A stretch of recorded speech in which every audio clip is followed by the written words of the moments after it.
Good morning students, class 10th। कल previous video में हमने एक टॉपिक पढ़ा था निर्देशांक ज्यामिति। इसके बारे में हमने थोड़ी सी बेसिक नॉलेज ली थी। इसके बाद में आज बात करते हैं हम वापस से कल के ही टॉपिक के बारे में। सबसे पहले हम बात करेंगे दूरी। कल हमने पढ़ा था दूरी में एक चीज़, पहला पॉइंट जो हमने पढ़ा था वो पढ़ा था निर्देशांक बिंदु की अक्षों से दूरी। इसके लिए मैंने आपको एक शॉर्टकट ट्रिक बताई थी कि अगर किसी भी निर्देशांक के लिए अक्ष की दूरी पूछता है तो निर्देशांक, जैसे कि सपोज करो मेरे पास निर्देशांक है 4, 5, एक्स अक्ष से दूरी पूछता है तो मैं y का निर्देशांक को लिख दूंगा। यानी कि अगर उसने मुझसे पूछा x अक्ष से दूरी, x अक्ष से दूरी, तो मैं क्या लिखूंगा? मैं लिखूंगा 5 मात्रक। यानी x अक्ष से दूरी पूछ रहा है तो मैं y का निर्देशांक लिख रहा हूँ। उसी तरह अगर इसकी मुझसे y अक्ष से दूरी पूछ लेता है, y अक्ष से दूरी पूछता है तो मैं क्या लिखूंगा? 4 मात्रक। यानी y अक्ष से दूरी पूछ रहा है तो मैं क्या लिख रहा हूं? x अक्ष का निर्देशांक। ये टॉपिक कल हमने पढ़ा था, इसलिए इसके बारे में अब ज़्यादा चर्चा नहीं करेंगे। अब इसके बाद में बात करते हैं कल वापस जो थोड़ा सा हम पढ़ पाए थे वो था दो निर्देशांकों के मध्य की दूरी या दो निर्देशांकों को मिलाने वाली रेखा की लंबाई।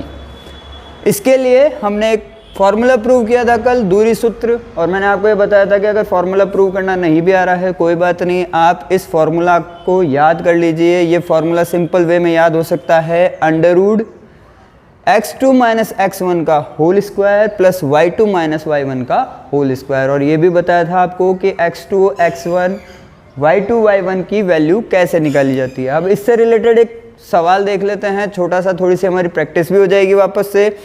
प्रश्न है हमारा जिस तरह से एग्जाम में आता है कि निम्न बिंदुओं के मध्य की दूरी ज्ञात कीजिए। मैंने यहाँ पर 3 सवाल लिए हैं, निम्न बिंदुओं के मध्य की दूरी ज्ञात कीजिए। मैंने यहाँ 3 सवाल लिए हैं। ये तीनों सवाल आरबीएससी 10th क्लास की जो किताब है उसकी यूनिट 9.1 का 6th क्वेश्चन है। अब यहाँ से बात करता हूँ मैं। उसने सबसे पहले मुझे ये सवाल दिया, मैंने यहाँ सवाल लिया पहला नंबर का, जिसमें यह है पहला निर्देशांक दिया हुआ है -6, 7 और दूसरा निर्देशांक दिया हुआ है -1 और 5। इनके लिए हमें इनके मध्य की दूरी ज्ञात करनी है या इन दोनों बिंदुओं को मिलाने वाली रेखा की लंबाई ज्ञात करनी है। तो उसके लिए मैं क्या करूँगा? सबसे पहले आंसर फर्स्ट, इसके लिए मैं सबसे पहले एक लाइन ड्रॉ कर लूँगा। वैसे ये ग्राफ में होनी चाहिए थी, लेकिन हम दूरी निकाल रहे हैं इसलिए हमें ग्राफ बनाने की ज़रूरत नहीं है, हम सीधा निकाल सकते हैं। पहले पॉइंट को मैंने ए नाम दिया है, पहले पॉइंट को मैंने क्या नाम दिया है? ए नाम दिया है। मैंने एक लाइन बना ली, पहले पॉइंट को मैंने ए नाम दे दिया, दूसरे पॉइंट को मैंने बी नाम दे दिया। पहले पॉइंट पर मैंने पहला निर्देशांक रख दिया -6 और 7, दूसरे पॉइंट पर मैंने दूसरा निर्देशांक रख दिया -1 और -5। क्लियर है यहाँ तक? अब इसके बाद में मैं बात करता हूँ कि मुझे पता है हमें इन दोनों बिंदुओं के मध्य की दूरी निकालनी है या हमें इस रेखा AB की लंबाई निकालनी है। तो उसके हिसाब से मैं सबसे पहले दूरी सूत्र को, जो हमें याद होना चाहिए, दूरी सूत्र के हिसाब से चलता हूँ। तो सबसे पहले मैं x1 y1 x2 y2 की वैल्यूज निकालूंगा। अब कैसे निकालूंगा वो यहीं से निकाल सकते हैं, कल भी बताया था, आज फिर से बता रहा हूँ। जो पहले आता है वो 1 1 है और जो बाद में आता है वो 2 2 है। तो कैसे करूँगा? पहले a आ रहा है तो मेरे लिए x1 माइनस का 6 हो जाएगा, x1 मेरे लिए क्या हो जाएगा? -6। y1 मेरे लिए हो जाएगा 7। उसी तरह x2 मेरे लिए क्या हो जाएगा? -1। y2 क्या हो जाएगा मेरे लिए? -5। आ गए मेरे पास में। अब मुझे क्या करना है? सिंपल सा इस दूरी सूत्र को रखना है, जो कि है दूरी सूत्र। ऊपर भी लिखा हुआ है, आप रिवाइज भी कर सकते हैं। और हर सवाल के साथ में फॉर्मूला को लिखने की प्रैक्टिस कीजिए ताकि फॉर्मूला याद करने की ज़रूरत नहीं पड़ेगी, वो अपने आप याद हो जाएगा। कैसे? x2 माइनस x1 का whole square plus y2 minus y1 का होल स्क्वायर। अब वैल्यूज चूँकि मैं ऊपर ला चुका हूँ, लिख भी दिए, तो अब यहाँ से आराम से मैं निकालूंगा कि मुझे लाइन AB की डिस्टेंस चाहिए, लाइन AB की डिस्टेंस चाहिए। तो AB की डिस्टेंस के लिए मेरे पास में अंडर रूट चेक करते जाओ, x2 की वैल्यू x2 की वैल्यू कितनी है -1, ठीक है। ये माइनस कहाँ से आया, ये आगे वाला माइनस कहाँ से आया, ये फॉर्मूला से आया।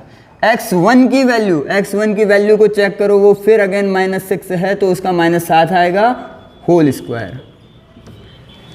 यहाँ तक क्लियर हो। उसके बाद में आगे बात करते हैं प्लस, ये फॉर्मूला से उठकर आया है y2 की वैल्यू यहाँ पर देखिए कितनी लिखी हुई है -5। अब अगेन ये जो आगे वाला माइनस आया ये कहाँ से आया, ये फॉर्मूला से उठकर आया। उसके बाद में y1 की वैल्यू देखते हैं तो y1 की वैल्यू 7 है तो उसको मैं सीधा ही लिख सकता हूँ, और ये होल स्क्वायर, ये भी कहाँ से आया, फॉर्मूला से उठ के आया। अब इसके आगे बात करते हैं तो AB equals to under bracket -1। अब ये माइनस बाहर भी है और ये माइनस अंदर भी है, तो माइनस इंटू माइनस ऑलवेज क्या हो जाता है, प्लस। तो ये +6 का होल स्क्वायर प्लस अगेन आगे देखते हैं -5 -7 होल स्क्वायर। यहाँ तक क्लियर। अब इसके आगे चेक करते हैं, तो इसके आगे चेक करने के लिए हम लिखेंगे AB इक्वल्स टू, अब यहाँ से वापस से चेक कीजिए, रूट है हमारे पास में, ये रूट आ गया हमारा। इसके बाद में ये माइनस का 1 है और ये प्लस का 6 है, और हमें पता है -1 और +6 दोनों अलग अलग चिन्ह के हैं, इसलिए ये जुड़ेंगे नहीं, क्या हो जाएंगे, घट जाएंगे। और क्या आएगा, यहाँ आएगा 5, क्या आएगा, यहाँ आएगा 5। क्यों आएगा, क्योंकि प्लस का नंबर बड़ा है, इसलिए यहाँ पर आ गया, यानी 6 में से 1 गया, कितना बच गया, 5 बच गया प्लस। अब इसके आगे चेक करते हैं, ये 5 भी माइनस का है और 7 भी माइनस का है, और दोनों सेम मार्क के साथ है, यानी दोनों समान चिन्ह के साथ है, तो क्या होंगे, ये दोनों जुड़ जाएंगे, लेकिन चिन्ह कौन सा आएगा, जो है वही आएगा। तो 7 और 5 कितना होता है, 12 होता है कि नहीं, ये हो गया 12 का होल स्क्वायर। क्लियर हो यहाँ तक। अब इसके आगे चेक करते हैं वापस। अब सबसे पहला काम हम इनके स्क्वायर्स करेंगे, यानी 5 का स्क्वायर 5 का स्क्वायर कितना होता है, 25 प्लस -12 का स्क्वायर। तो हमेशा याद रखना, माइनस नंबर पर जब भी घात सम होती है उसका ऋणात्मक चिन्ह हट जाता है, वो पॉजिटिव हो जाता है, यानी कि माइनस मार्क हट जाता है, वो पॉजिटिव हो जाता है। तो -12 का स्क्वायर कितना होगा, 144 पॉजिटिव प्लस का होगा। क्लियर है यहाँ तक। अब इसके बाद में बात करते हैं AB इक्वल्स टू √25 और 144 को अगर हम ऐड कर दें तो वो होता है 169। 25 और 144 को अगर हम जोड़ दें तो कितना होता है, 169। अब 169 के स्क्वायर रूट की बात करें तो 169 का स्क्वायर रूट हमेशा कितना होता है, 13। अब इसके साथ मुझे क्या लगाना है, मात्रक भी लगा सकता हूं या इकाई भी लिख सकता हूं। तो मेरा लास्ट आंसर क्या होगा, मेरा लास्ट आंसर होना चाहिए बिंदुओं -6, 7 एवं -1, -5 के मध्य की दूरी 13 मात्रक, या मैं लिख सकता हूं 13 इकाई। आई होप समझ में आया होगा आपको। इसके बाद में बात करते हैं इसी के नेक्स्ट क्वेश्चन की। नेक्स्ट क्वेश्चन के लिए भी हमें डिस्टेंस फॉर्मूले को यानी दूरी सूत्र को ही यूज़ करना है, लेकिन उसके साथ में अब हमारे निर्देशांक बदल चुके हैं। अब आप इस सेकंड क्वेश्चन को आराम से देख लीजिए, चाहे तो नोट डाउन भी कर सकते हैं वीडियो को पॉज करके। अब यहाँ से चेक करते हैं, हमारे सेकंड क्वेश्चन में हमें जो निर्देशांक दिए हुए हैं वो -1 -1 और 8 -2। तो हमें वही काम रिपीट करना है। हमने एक लाइन ड्रॉ कर ली, ए बी नाम दे दिया उसको, फर्स्ट पॉइंट को ए, सेकंड पॉइंट को बी नाम दे दिया। ए के कोऑर्डिनेट -1 लिख लिए, बी के कोऑर्डिनेट 8 -2 लिख दिए। देखो ये लिखना वैसे ज़रूरी नहीं होता, अगर आप डायरेक्ट कर सकते हैं तो आप डायरेक्ट भी कीजिए, लेकिन ये इसलिए लिखने के लिए कहते हैं कि चलो हमारे से कोई मिस्टेक ना हो जाए, हम थोड़ा बहुत इसकी हेल्प ले सकते हैं। अब यहाँ से फिर मैं वही काम करूँगा, x1 y1 x2 y2 की वैल्यू निकालूंगा, और ये निकालने का प्रोसेस वही है, वही का वही है। फिर से रिपीट कर लेते हैं, जो पहले आ रहा है वो 1 1 और जो बाद में आ रहा है वो 2 2। तो हमेशा चेक कीजिए, x1 पहले ये आ रहा है तो इसका वैल्यू 1, उसी तरह y1 -1, ठीक, x2 8 और y2 -2। अब मुझे इनके बीच की दूरी निकालनी है। दूरी निकालने के लिए मैं क्या करूँगा, फिर से दूरी सूत्र का प्रयोग करूंगा। दूरी सूत्र ऊपर लिखा हुआ है, फिर से मैं आपको बता रहा हूँ, अंडर रूट हर सवाल के साथ में आप फॉर्मूला लिखिए, आदत में डालिए, ताकि आपको फॉर्मूले याद भी होते रहें। हर सवाल के साथ आप फॉर्मूले के लिखिए, और आपको बोर्ड एग्जाम में भी लिखना है, क्योंकि फॉर्मूले का एक अलग से मार्क मिलता है आपको। अब यहाँ से चेक करते हैं, मुझे फिर से डिस्टेंस निकालनी है AB। अब डिस्टेंस AB निकालनी है, उसके लिए फॉर्मूला मैंने यूज़ कर लिया है, लिख लिया है। अब मेरे को इसमें वैल्यूज़ को पुट करना है। अब पुट करने के लिए वैल्यूज़ भी लिखी हुई है, तो बहुत आसान हो जाएगा हमारे लिए। x2 8 चेक करते जाइए, माइनस माइनस आया है फॉर्मूला से, x1 की वैल्यू -1, तो ये माइनस मार्क साथ आएगा, स्क्वायर प्लस y2 की वैल्यू है -2, माइनस आ गया आपका वापस कहाँ से, फॉर्मूला से, और y1 की वैल्यू फिर से -1 होल स्क्वायर।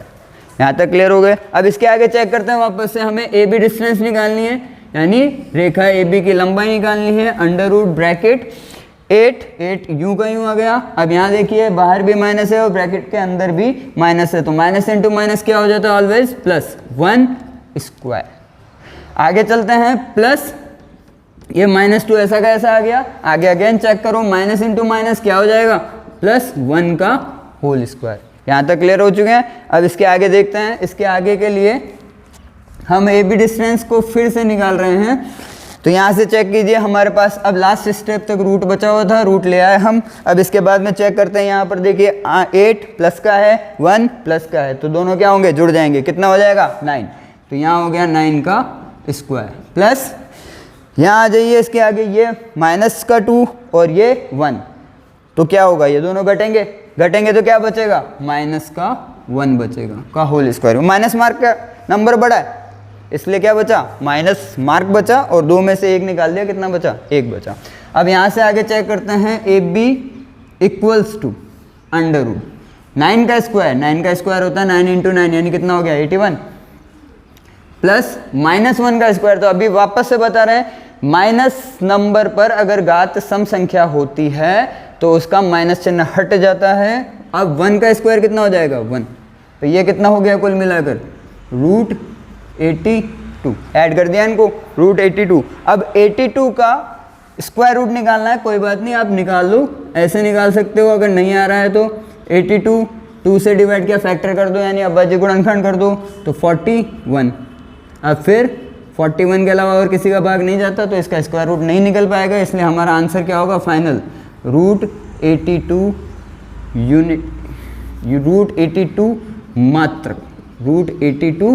मात्र। आई बात आपको यहाँ तक समझ में, यहाँ तक और कोई समस्या है आपको? अब इसके बाद में आगे बात करते हैं इसी के तीसरे सवाल के लिए। तीसरा सवाल भी दूरी से रिलेटेड है, लेकिन अब तीसरा सवाल थोड़ा आराम से समझिएगा और कोशिश करूंगा कि ये आपको आराम से समझ में आ जाए, क्योंकि तीसरे सवाल में आपको नंबर्स नहीं दिए हुए। यहाँ पे हमारे को नंबर्स की कैलकुलेशन आसानी से हो जाती है, तीसरे सवाल में आपको नंबर्स नहीं दिए हुए। नंबर्स की जगह उसने आपको क्या दे दिए हैं, चर पद दे दिए, यानी वेरिएबल्स दे दिए। लेकिन इसको करने का तरीका वही है, देखो डिजिट्स चेंज हो जाएगी, कोई बात नहीं। हम तीसरे क्वेश्चन के आंसर की बात कर रहे हैं, चेक कीजिए। सबसे पहले मैंने लाइन ड्रॉ की, मैंने लाइन बना दी, पहले पॉइंट को A, दूसरे पॉइंट को B नेम दे दिया। अब इसके आगे चेक करता हूँ, पहले पॉइंट के निर्देशांक जो है मैं AT1 स्क्वायर, 2AT1, पहले पॉइंट के निर्देशांक आ गए। दूसरे पॉइंट के निर्देशांक फिर से चेक करते हैं, AT2 स्क्वायर, 2AT2, ठीक है। अब यहाँ पर ये भी याद रखेगा कि यहाँ पर A और T सब साथ ही आ रहे हैं, लेकिन यहाँ पर T1 T2 अलग अलग दे रखा है। इसका मतलब क्या है, इसका मतलब ये है कि T की जो भी वैल्यू है वो अलग अलग है, T1 के लिए अलग है और T2 के लिए अलग है। हाँ, A पर कोई मार्क नहीं है, मतलब A कॉमन फैक्टर है। अब यहाँ से चेक करते हैं, वापस से वही काम करता हूँ, x1 निकालता हूँ, y1 निकालता हूँ, x2 निकालता हूँ, y2 निकालता हूँ। अब यहाँ से चेक करो कैसे निकालना है, वही प्रोसेस है, सेम टू सेम। जो पहले आ रहे हैं वो 1 1 और जो बाद में आ रहे हैं वो 2 2। तो अब चेक करते हैं कैसे, x1 AT T1 स्क्वायर, देखो पहले आ रहा है x का कोऑर्डिनेट। अब इसके आगे बात करते हैं y, y1 2a T1। इसके बाद में बात करते हैं x2 के लिए a T2 स्क्वायर, y2 के लिए 2a T2। x1 x2 y1 y2 सबकी वैल्यूज आ चुकी है। अब हमें डायरेक्ट डिस्टेंस फार्मूला निकालना है, तो डिस्टेंस फार्मूला ऊपर लिखा हुआ है, आप उसको कैरी फॉरवर्ड कर लीजिए या वापस से लिख लीजिए। मैं इसको फिलहाल डायरेक्ट कर रहा हूँ। यहाँ देखिए डिस्टेंस फार्मूला में सबसे पहले क्या आता है x2, तो x2 की वैल्यू देखिए क्या आ रही है मेरे पास में a T2 स्क्वायर माइनस कहाँ से आ गया आपका, माइनस आ गया आपका फॉर्मूला से। x1 की वैल्यू देखिए, x1 की वैल्यू क्या है a T1 square, a T1 square plus कहाँ से आया, प्लस आ गया आपका फॉर्मूला से। अब वापस से चेक करते हैं आगे y2 की वैल्यू कितनी है 282, माइनस कहाँ से आएगा, माइनस आएगा फॉर्मूला से। आगे y1 की वैल्यू क्या है 281 और ये होल स्क्वायर, ये फॉर्मूला से। यहाँ तक क्लियर हो गए। अब आप सबसे पहले इनको कैलकुलेट करने की अगर हम बात करें तो A B equals to under root, यहाँ से आगे चलते हैं। सबसे पहले यहाँ से देखिए इसका होल स्क्वायर, सबसे पहले यहाँ से देखिए a इन दोनों के पास, तो मैं इन दोनों से a को कॉमन लूँगा, बट फिर से देखिए इस पूरे कोष्ठक पर होल स्क्वायर लग रहा है, होल स्क्वायर लग रहा है, तो a कॉमन लिया तो a अपना स्क्वायर लेकर आएगा, तो a स्क्वायर कॉमन हो जाएगा। हमारे पास क्या बच गया T2 स्क्वायर, इसमें से a निकल गया, माइनस T1 स्क्वायर, इधर से भी a निकल गया, प्लस होल स्क्वायर प्लस। अब यहाँ से चेक कीजिए इन दोनों के पास 2 है और a भी है, तो 2 भी है और a भी है, तो 2a अगर मैं इन कोष्ठक से कॉमन निकाल रहा हूँ तो वो अपना स्क्वायर लेकर निकलेगा, और स्क्वायर लेकर निकलेगा तो 2 का स्क्वायर तो होता है 4 और a का स्क्वायर होता है a स्क्वायर। तो एक्चुअल में जब मैंने 2a कॉमन निकाला तो मुझे बाहर क्या लिखना पड़ गया 4a स्क्वायर। क्यों लिखना पड़ गया, इस होल स्क्वायर की वजह से। होल स्क्वायर का मतलब क्या होता है, अंदर जितनी भी चीज़ें उन सभी का स्क्वायर। अब इसके बाद मेरे पास बच क्या गया, यहाँ पर T2 बच गया, माइनस T1 बच गया और उसका होल स्क्वायर बच गया। यहाँ तक क्लियर हो गया आप। अब इसके बाद में आगे बात करते हैं A B equals to under root. अब यहाँ देखिए इस पार्ट के पास में a स्क्वायर है, इस पार्ट के पास में भी a स्क्वायर है, तो मैं इन दोनों पार्ट से a स्क्वायर कॉमन ले रहा हूँ। अब मेरे पास क्या बचना चाहिए, इसकी तरफ बचना चाहिए T2 square minus T1 square का होल स्क्वायर प्लस इसमें से a स्क्वायर बाहर आ गया है तो 4 बच गया, और क्या बच गया T2 माइनस T1 का होल स्क्वायर। अब वापस अगेन यहाँ से देखो a स्क्वायर के साथ है तो मैं इसका रूट कैंसिल आउट कर सकता हूँ, इसको रूट के बाहर ला सकता हूँ, ये फैक्टर हो गया। इस पूरे पद का ये एक अलग से अभाज्य गुणनखंड हो गया। तो ए बी इक्वल्स टू ए बाहर लिया रूट के तो उसका स्क्वायर हट गया, तो यहाँ क्या हो गया a हो गया अंडर रूट। अब इसके आगे चेक करते हैं क्या बचना चाहिए, तो यहाँ देखो वापस मेरे पास में बच रहा है T2 square minus T1 square का whole square plus 4 T2 minus T1 का whole square, T2 minus T1 का होल स्क्वायर। अब इसके आगे की अगर मैं बात करता हूँ इसके आगे से चलते हैं वापस। अब मेरे पास ए बी आ गया है, ए बी के बाद ए मैंने कॉमन फैक्टर था तो बाहर निकाल लिया। अब उसके आगे चलते हैं। अब यहाँ पर देखो ये जो आपका ब्रैकेट है ये है T2 square minus T1 square का होल स्क्वायर, और 1 मिनट के लिए होल स्क्वायर को भूल जाओ। तो इस ब्रैकेट के अंदर की तरफ देखो, तो अंदर की तरफ देखोगे तो आपको एक आइडेंटिटी याद आएगी। कौन सी identity, a square minus b square. देखो a square T2 square a square हो गया, T1 स्क्वायर बी स्क्वायर हो गया, तो a square minus b square simple सी आइडेंटिटी है, क्लास 8th 7th से पढ़ते आ रहे हैं। A square minus b square, a plus b and a minus b. ठीक है, तो अब यहाँ से चेक करते हैं इस ब्रैकेट को जो मेरे पास था t2 square minus t1 square को अगर मैं लिखना चाहूँ इस आइडेंटिटी की हेल्प से तो मैं इसे लिख सकता हूँ t2 माइनस t1 और t2 प्लस t1 और ये उनका होल स्क्वायर जैसा था वैसा कैसा, ये वाला स्क्वायर होल स्क्वायर जैसा था वैसा कैसा आ गया और अंदर वाले स्क्वायर को हमने आइडेंटिटी से ओपन कर दिया प्लस 4t2 माइनस t1 का होल स्क्वायर, ये ऐसा कैसा बच रहा है हमारे पास। अब इसके आगे वापस से चेक करते हैं A B equals to A under root. ये होल स्क्वायर जैसे मैं ओपन करूंगा तो मेरे पास अंदर दो ब्रैकेट है तो t2 माइनस t1 पर भी स्क्वायर हो जाएगा और t2 प्लस t1 पर भी स्क्वायर हो जाएगा। उसके आगे चलते हैं तो प्लस 4 t2 माइनस t1 का होल स्क्वायर, ये एज इट इज जैसा था वैसा। अब वापस से अगर आप चेक करोगे तो ये जो ब्रैकेट है t2 माइनस t1 का होल स्क्वायर और इसके पास भी ये t2 माइनस t1 का होल स्क्वायर, तो हम इन दोनों पक्षों से हम क्या कर सकते हैं, इसको कॉमन ले सकते हैं। तो जैसे मैं इसको कॉमन लूंगा A B equals to A under root, मैंने कॉमन लिया t2 माइनस t1 का होल स्क्वायर। तो अब मेरे पास बचना क्या चाहिए, तो इस वाले में से ये चीज़ निकल गई तो क्या बच रहा है मेरे पास में, केवल एक ब्रैकेट बच रहा है t2 plus t1 whole square. ठीक, इसमें से भी ये वाला ब्रैकेट निकल गया तो क्या बच रहा है, ओनली 4 बच रहा है। यहाँ तक क्लियर हो गए। अब वापस से इसको देखो तो ये प्राइम फैक्टर हो गया, इन दोनों का बज्य गुणनखंड हो गया और इसके किस साथ क्या है, स्क्वायर है। स्क्वायर है तो मैं इसको क्या कर सकता हूँ, रूट से बाहर कर सकता हूँ, यानी इसके ऊपर से रूट को हटा सकता हूँ। तो A B equals to A bracket t2 minus t1 और अब मेरे पास में अंदर क्या बच गया, t2 प्लस t1 का whole square plus 4।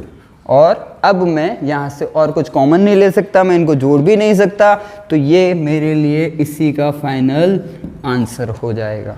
I hope समझ में आई होगी। अगर नहीं भी समझ में आई तो कोई बात नहीं, आप कमेंट बॉक्स में कमेंट कर सकते हैं, हम इसको वापस से दूसरे मेथड से बताने की कोशिश करेंगे।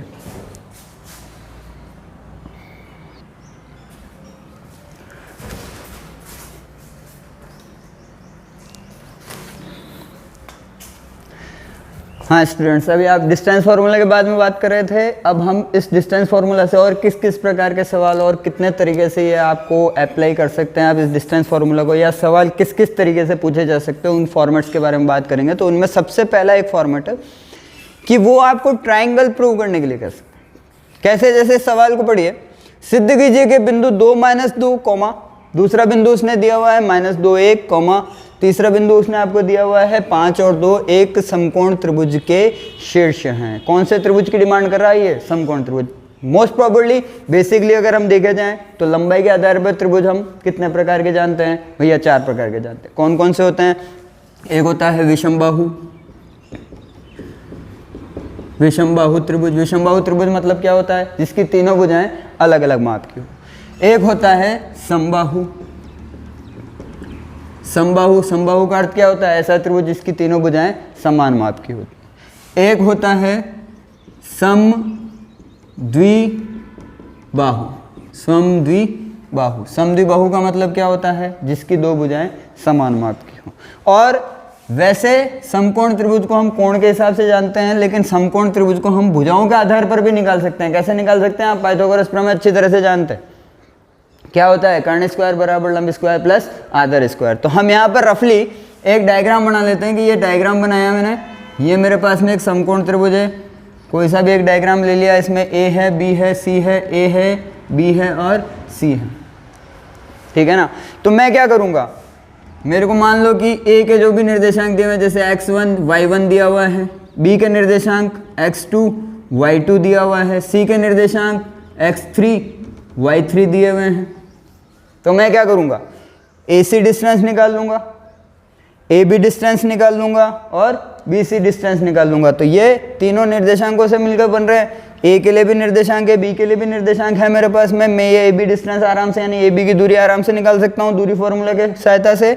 उसी तरह बी सी की भी निकाल सकता हूँ और ए सी की भी निकाल सकता हूँ। उसके बाद में अगर मैं ये देखूँ कि ए बी की जो दूरी आई है उसका वर्ग और बी सी की जो दूरी आई है उसका वर्ग, यानी कि लंब का स्क्वायर प्लस आधार का स्क्वायर अगर बराबर आता है किसके, AC की जो लंबाई है उसके वर्ग के, तो वह एक समकोण त्रिभुज है। अच्छा, इस सवाल में मैं डायग्राम क्यों नहीं बना रहा, क्योंकि मुझे पता नहीं है कि इसकी लंबाई ज़्यादा है या इन दोनों के बीच की दूरी ज़्यादा है। तो मैं क्या करूँगा, इसके लिए डायरेक्ट निकालूंगा। कैसे निकालूंगा, मैं यहाँ पर इसे A पॉइंट बनाऊंगा, A पॉइंट बन गया 2 - 2। अब इनका उस डायग्राम से कोई लेना देना नहीं है, वो डायग्राम केवल आपको सवाल समझाने के लिए बताया। B पॉइंट -2 1 और C पॉइंट जो है वो हो गया हमारा 5 और 2। क्लियर हो गए।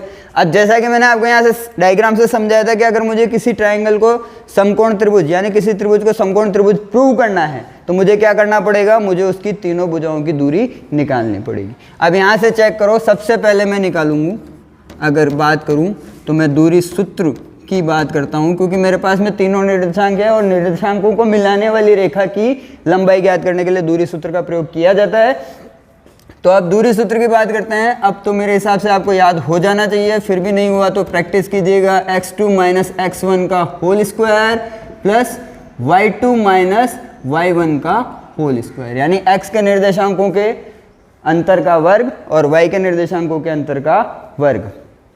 अब यहाँ से आगे बात करते हैं, शुरू करते हैं। सबसे पहले मैं डिस्टेंस निकाल रहा हूँ ए बी की। तो जैसा मैंने आपको बताया था, ए बी, ए पहले आ रहा है, बी बाद में आ रहा है, तो ए के कोऑर्डिनेट्स 1 1 हो जाएंगे, बी के कोऑर्डिनेट्स 2 2 हो जाएंगे। अगर आप चाहो तो लिखना भी चाहो तो लिख भी सकते हो, कोई दिक्कत नहीं है। अगर मैं कहूँ कि दूरी ए बी निकालनी है, दूरी ए बी निकालनी है, तो सबसे पहले मुझे x1 y1 x2 y2 की जरूरत पड़ेगी। तो यहीं से निकालूंगा। ए पहले आ रहा है तो ए के कोऑर्डिनेट देख लो, ये क्या हो जाएंगे, x1 और y1। तो x1 कितना हो गया 2, y1 कितना हो गया -2, x2 b बाद में आ रहा है तो ये हो गया 2 2, तो b का क्या हो जाएगा, x2 कितना हो जाएगा -2, y2 कितना हो जाएगा 1।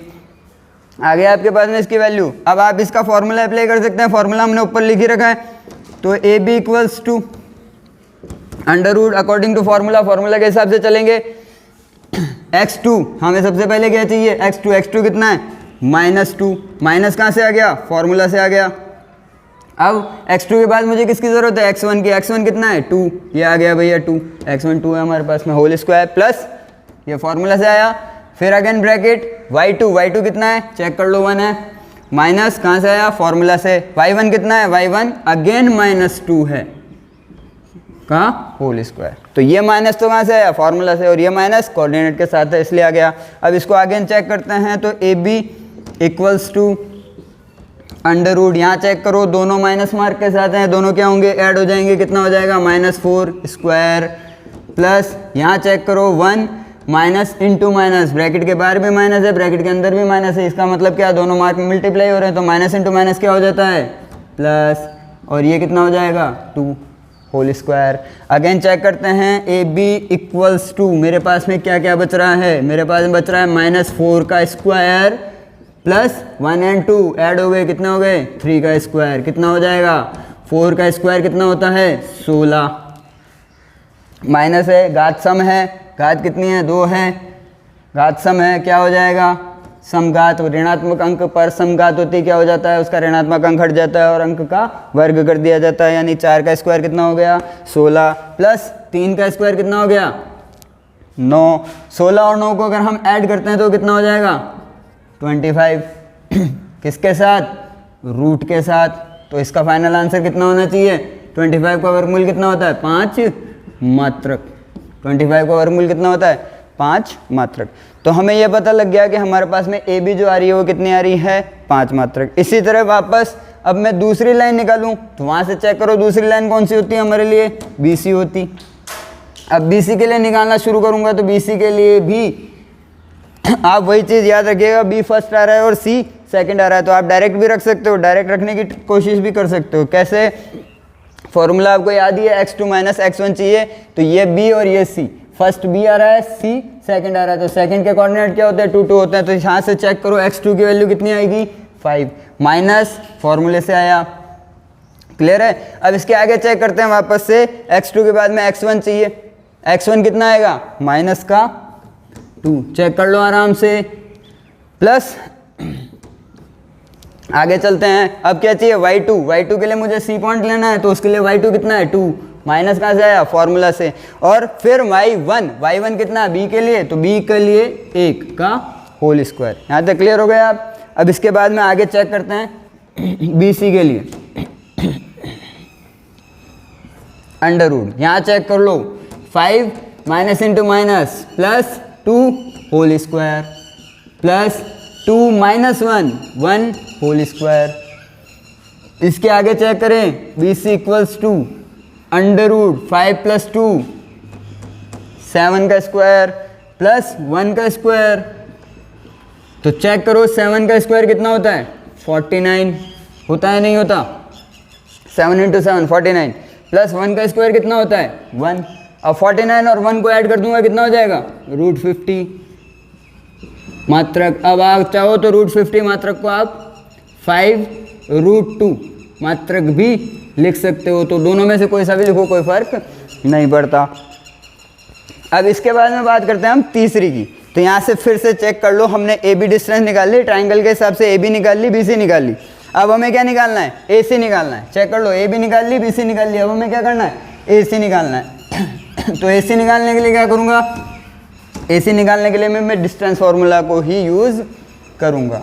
डिस्टेंस फार्मूला को कैसे यूज़ करूँगा, मुझे कौन सी लाइन चाहिए ए सी चाहिए, तो डिस्टेंस फार्मूला हिसाब से वापस से x2 माइनस x1 का whole square plus y2 minus y1 का होल स्क्वायर। और AC के लिए चाहिए तो A के कोऑर्डिनेट भी हैं हमारे पास में और C के भी हैं, और जो पहले आ रहा है वो 1 1 और जो बाद में आ रहा है वो 2 2। तो यहाँ से चेक करते हैं एक बार, हम इसके कोऑर्डिनेट लिख देते हैं x1 कितना होगा, पहले ये आ रहा है तो क्या हो गया 2, फिर y1 भी AC निकालेंगे कितना हो जाएगा -2, फिर x2 की बात करें तो x2 कितना होगा C के लिए होगा, क्योंकि A और C चाहिए हमें, तो C के लिए कितना होगा 5, और फिर बात करें y2 की तो y2 कितना हो जाएगा 2। तो मेरे पास सारी वैल्यूज आ चुकी है फॉर्मूला की, अब इसको मैं फॉर्मूला में अप्लाई कर सकता हूँ। तो AC equals to under root x2, check करते जाओ 5 माइनस फॉर्मूला से x1 2 whole square plus again check करते जाओ y2 2 माइनस फार्मूला से y1 -2 होल स्क्वायर। चेक कर लो हो गया चेक, सेटिस्फाई हो। आगे चेक कर, आगे चलते हैं। AC equals to under root, अब अगेन चेक करो ये कितना है 5 प्लस का है, 2 किसका है माइनस का है, प्लस माइनस क्या होगा माइनस हो जाएगा, तो क्या बचना चाहिए 3 का स्क्वायर प्लस ये 2, ब्रैकेट के बाहर भी माइनस ब्रैकेट के अंदर भी माइनस, तो माइनस इंटू माइनस क्या होता है प्लस 2 का होल स्क्वायर। क्लियर है यहाँ तक। अब इसके आगे चलते हैं, ये हो गया AC equals to under root 3 square plus 2 plus 2 4 square. Again AC equals to 3 का स्क्वायर कितना होता है 9, 4 का स्क्वायर कितना होता है 16 यानी 16। अब इनको ऐड कर देंगे कितना आ जाएगा रूट 25। चाहूँ मैं यही छोड़ सकता हूँ या मैं इसे 5 भी लिख सकता हूँ, 5 मात्रक यानी 5 इकाइयाँ 5 मात्रक। अब यहाँ पर देखो उसने हमसे पूछा था कि ये एक समकोण त्रिभुज के शीर्ष हैं या नहीं। अब समकोण त्रिभुज में जो प्रूव करना है अभी आपको समझाया था, क्या करूँगा पाइथागोरस प्रमेय अप्लाई कर दूंगा। तो मैं क्या करूँगा ढूंढूंगा इनमें ढूंढूंगा कौन सी दो भुजाओं के माप कम है और एक का माप ज़्यादा है। तो यहाँ पर चेक करो AB की वैल्यू कितनी आई थी 5 मात्रक आई थी, BC की वैल्यू कितनी आई थी 5 रूट 2 मात्रक आई थी। तो अगेन ये बड़ा है मुझे पता है, 5 के साथ रूट 2 और आ रहा है तो ये बड़ा है। और AC की वैल्यू कितनी आई थी 5 आई थी। तो अब मैं एक काम करता हूँ, मैं ये चेक करता हूँ, मैंने कहा AC square plus AB square निकालता हूँ, AC square plus AB square. तो AC की वैल्यू कितनी थी चेक करो 5 थी, AB की वैल्यू AC की वैल्यू कितनी थी 5 थी, तो मैंने 5 का स्क्वायर कर दिया, प्लस AB की वैल्यू उसकी भी 5 है तो प्लस 5 का स्क्वायर कर दिया। तो अब वापस से चेक करो, AC square plus AB square equals to कितना हो गया मेरे पास में 25 प्लस 25 कितना हो जाएगा, AC square plus AB square equals to 50 हो जाएगा 50। अब इसी तरह वापस से चेक करो BC रूट 50 मात्रक, यूनिट 50 मात्रक भी लिख सकता था और 5 रूट 2 मात्रक भी लिख सकता था। तो मैंने क्या किया, यहाँ पर इसको बना दी इक्वेशन फर्स्ट, और अब मैं बना देता हूँ BC स्क्वायर निकालता हूँ। क्या निकालता हूँ, BC स्क्वायर। तो BC स्क्वायर कितना था मेरे पास में, रूट 50 का होल स्क्वायर। 5 रूट 2 भी लिख सकता हूँ, रूट 50 भी लिख सकता हूँ, दोनों एक ही चीज़ है। तो रूट 50 का स्क्वायर और इसका स्क्वायर करूंगा तो कितना आएगा 50। ये होगी मेरी इक्वेशन सेकंड। अब यहाँ से चेक करो, इक्वेशन फर्स्ट के पास भी 50 आ रहा है, इक्वेशन सेकंड के पास भी 50 आ रहा है, यानी इनके LHS पार्ट भी बराबर है। यानी मैं क्या लिख सकता हूँ इसे, AC square plus AB square equals to BC square. और चेक कर लो पाइथागोरस थ्योरम, पाइथागोरस प्रमेय सेटिस्फाई हो रही है। दो भुजाओं के वर्गों का योग तीसरी भुजा के वर्ग के बराबर है। तो हम क्या लिख सकते हैं, अब हम ये लिख सकते हैं कि यह एक समकोण त्रिभुज है। क्यों, क्योंकि यह बुधायन प्रमेय को संतुष्ट कर रहा है।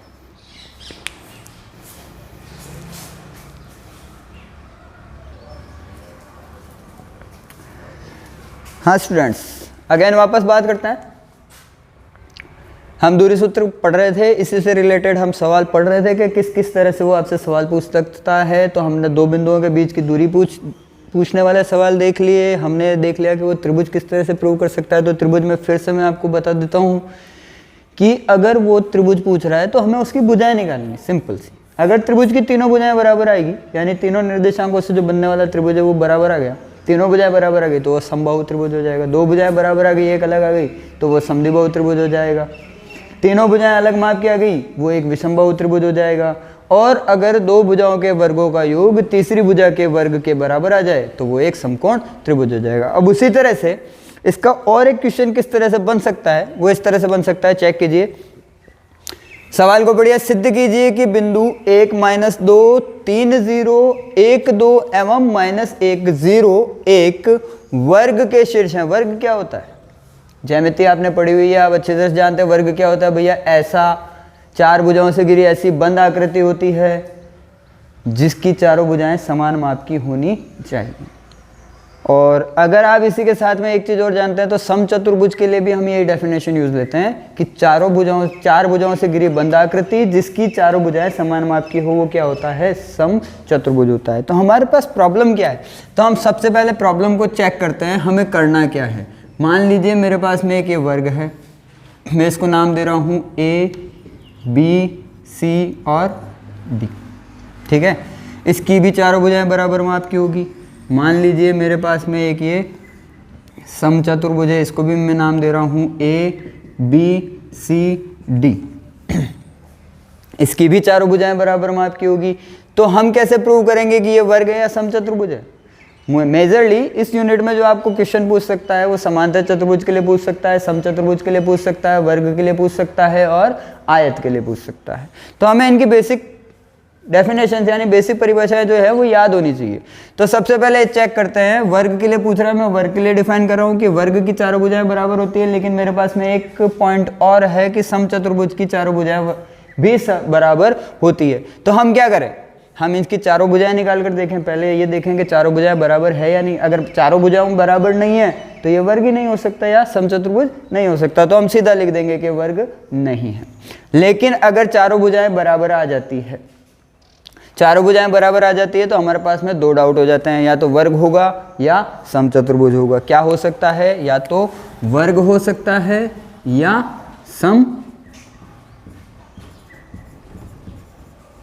चतुर्भुज हो सकता है। वर्ग भी हो सकता है और समचतुर्भुज भी हो सकता है। तो अब इस डाउट को क्लियर करने के लिए क्या करूंगा, मैं इसके विकर्ण भी निकाल दूंगा। यानी मैं A से C की डिस्टेंस जो मुख्य विकर्ण है और B से D की डिस्टेंस, ये दो विकर्ण है, इन दो विकर्ण को भी निकालूं। अगर ये दोनों विकर्ण समान माप के हैं तो मैं नो डाउट क्या कह दूंगा, वर्ग है। अगर ये दोनों विकर्ण क्या हो, चारों भुजाएं बराबर हो और दोनों विकर्ण समान माप के हो तो मैं नो डाउट क्या कह दूंगा, वर्ग है। लेकिन अगर चारों भुजाएं समान हो और विकर्ण समान नहीं हो, चारों भुजाएं समान हो और विकर्ण लंबाई में समान नहीं हो, तो मैं क्या कह दूंगा, वो एक सम चतुर्भुज है। फिलहाल बेसिकली बात करते हैं, वो हमें वर्ग के लिए पूछ रहा है तो हम वर्ग को ही निकालते हैं, इसको प्रैक्टिकली करके देखते हैं। यहाँ पे सपोज करो सवाल मैंने पढ़ लिया, मुझे एक वर्ग के शीर्ष प्रूव करना है, तो मैंने एक डायग्राम बना लिया, एक वर्ग बना लिया। वर्ग बनाकर सबसे पहले मैं इन कोऑर्डिनेट्स को या तो क्लॉकवाइज या एंटी क्लॉकवाइज यहाँ रख दूंगा। कैसे? ए के लिए मैंने निर्देशांक ले लिए 1 - 2, बी के लिए निर्देशांक मैंने ले लिए 3 और 0, सी के लिए निर्देशांक ले लिए 1 और 2 और डी के लिए निर्देशांक ले लिए -1 और 0। चारों निर्देशांक रख लिए। अब मैं आराम से यहाँ पर, आप आराम से देखिए तो आपके पास एक लाइन ए बी बन रही है, तो आप डिस्टेंस फॉर्मूला यानी दूरी सूत्र का प्रयोग करके ए बी की डिस्टेंस निकाल सकते हो। उसी तरह बी सी की भी निकाल सकते हो, दोनों बिंदुओं के निर्देशांक आपके पास उपलब्ध हैं। सी डी की या डी सी की भी निकाल सकते हो और ए डी की भी निकाल सकते हो। उसी तरह आप ए और सी की भी निकाल सकते हो और बी और डी की भी निकाल सकते हो। तो आपको यहाँ पर 6 बार डिस्टेंस फॉर्मूला यानी दूरी सूत्र को प्रयोग में लेना है। तो उसके लिए मैं सबसे पहले दूरी सूत्र लिखता हूँ। दूरी सूत्र, आई होप अब आपको ये याद हो चुका होगा, x2 - x1 का whole square plus y2 - y1 का होल स्क्वायर, ये आपको याद हो चुका। अब यहाँ से चेक करते हैं, जैसे कि मुझे चाहिए सबसे पहले दूरी, अब एक एक करके लाइन से निकालते हैं। मुझे ए बी के लिए डिस्टेंस चाहिए, तो ए बी इक्वल्स टू, अब मैं चाहूँ तो मैं इसको डायरेक्ट भी रख सकता हूँ। आपको पता है ये ए बी है तो ए 1 1 हो जाएंगे, बी के कोऑर्डिनेट यानी बी के निर्देशांक 2 2 हो जाएंगे। तो हम आराम से रख सकते हैं, यहाँ से चेक कर लो। और अगर आप अलग से निकाल कर लिखना चाहो तो आप लिख भी सकते हो। चलो मैं आपकी हेल्प कर देता हूँ। सबसे पहले मैं ए बी के लिए निकालता हूँ कि मैंने कहा दूरी ए बी निकालनी है, तो सबसे पहले मैं x1 y1 x2 y2 निकालूंगा। तो ये एक ही बार निकाल रहा हूँ। अब इसके बाद में आप भी प्रैक्टिस कीजिएगा थोड़ी सी।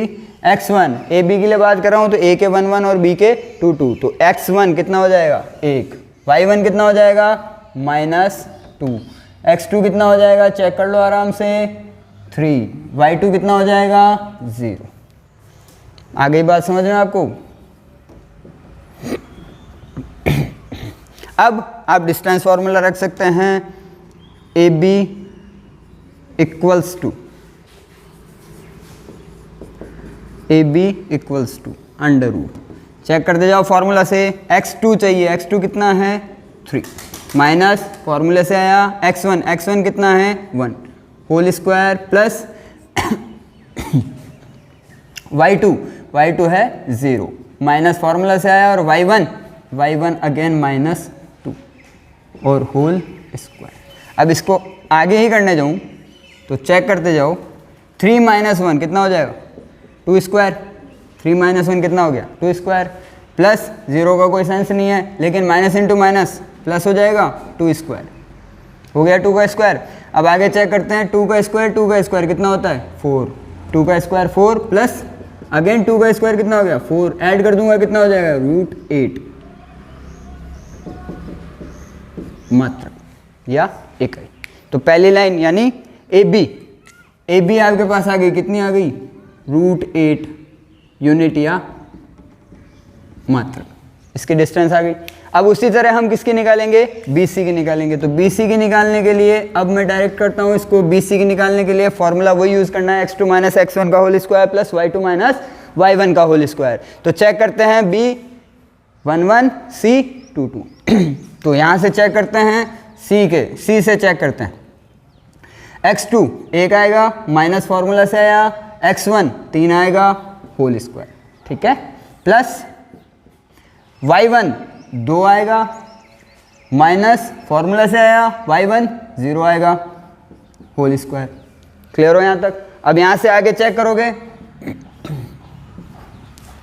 1 - 3 कितना बचेगा -2 स्क्वायर प्लस 2 - 0 कितना बचेगा 2 स्क्वायर। अगेन चेक करो, -2 का स्क्वायर माइनस का स्क्वायर है क्या हो जाएगा प्लस, तो 2 का स्क्वायर कितना हो गया प्लस 2 का स्क्वायर अगेन कितना हो गया 4, अगेन चेक करते हैं 4 + 4 कितना हो गया यूनिट 8 मात्रक यानी कि √8 इकाई। तो यहाँ पर चेक करो इसका भी कितना आ गया √8 मात्रक, आया या नहीं आया, आ गया। अब यहाँ से आगे चेक करते हैं BC के बाद में तीसरी भुजा की बात करते हैं, तो तीसरी भुजा हो गई आपकी CD। तो फिर से चेक करना, C फर्स्ट है तो 1 1 और D सेकंड है तो 2 2। अब डायरेक्ट फॉर्मूले से यूज़ करते हैं, तो फॉर्मूले के अकॉर्डिंग x2 चाहिए, तो वहाँ से चेक करो C का कोऑर्डिनेट कितना है 1 माइनस x1 सॉरी कितना आ गया -1 होल स्क्वायर D के लिए। देखो ध्यान से, आराम से चेक करो, plus bracket y2 2 minus formula से y1 0 होल स्क्वायर। बोलो यहाँ तक कोई डाउट नहीं है, कोऑर्डिनेट रखना आ गया। और नहीं आया हो तो आप प्रीवियस वीडियो देख लो एक बार वापस से, नहीं प्रीवियस क्वेश्चंस देख लो, थोड़ा सा बैक कर लो। अब यहाँ से वापस से चेक करो, ये कितना है 1 माइनस इंटू माइनस कितना हो जाएगा 1 होल स्क्वायर +1 हो गया ना, माइनस इंटू माइनस +1 प्लस, अब यहाँ आ जाओ 2 - 0 कितना हो जाएगा 2 का स्क्वायर। तो अब यहाँ से चेक करो 1 + 1 कितना होता है 2 और 2 का स्क्वायर कितना हो जाएगा अगेन 4 प्लस फिर अगेन 2 का स्क्वायर कितना हो गया 4 कितना हो जाएगा √8 मात्रक या इकाई, कुछ भी लिख सकते हो। तो यहाँ देखो CD की दूरी भी कितनी आई √8 मात्रक आई। अभी तक आपने 3 भुजाओं के माप निकाले हैं और तीनों के माप समान हैं, तो चौथी भुजा का माप और निकालो।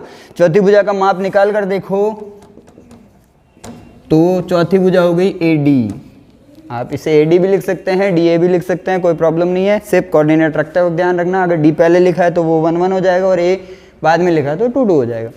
सिंपल है, कोई दिक्कत नहीं है इसमें। अब यहाँ से चेक करो, मैंने AD लिखा है तो A के 1 1 और D के 2 2। तो यहाँ से चेक करता हूँ x2 -1 माइनस आ गया फॉर्मूला से x1 1 चेक कर लो, एक A का whole square plus x2 y2 sorry 0 minus y1 -2 again check कर लो, आराम से चेक करो, कोई दिक्कत नहीं है, पहले आप पॉज कर लो वीडियो को।